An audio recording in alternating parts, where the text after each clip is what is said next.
The storm raged with a fury that seemed to tear the very sky apart.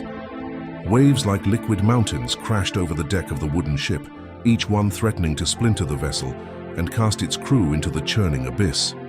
Amidst the chaos, a man named Jonah, his face a mask of terror and regret, was lifted by his shipmates.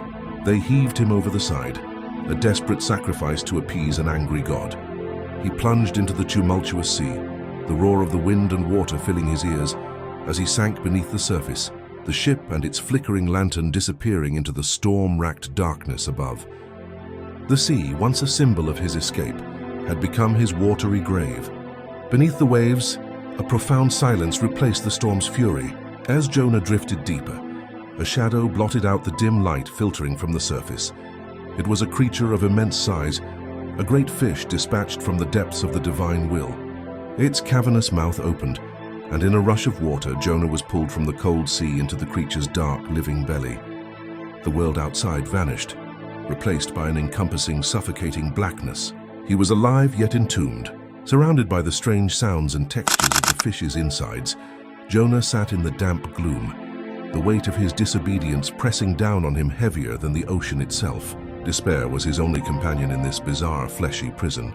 In the heart of that living darkness, hope began to flicker.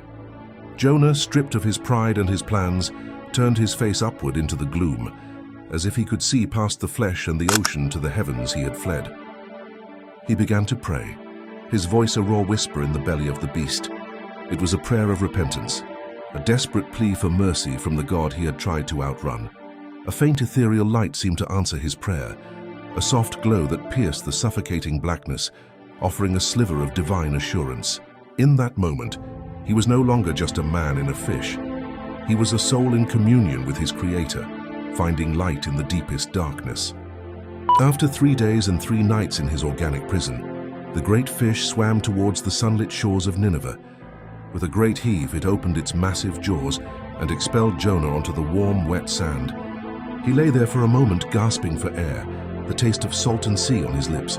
Humbled and reborn, Jonah pushed himself to his feet. He looked not back at the sea that had been his prison and his salvation, but forward, toward the horizon and the great city of Nineveh. He now understood his path, not as a burden to be fled, but as a divine purpose to be fulfilled, a second chance written on the shores of redemption.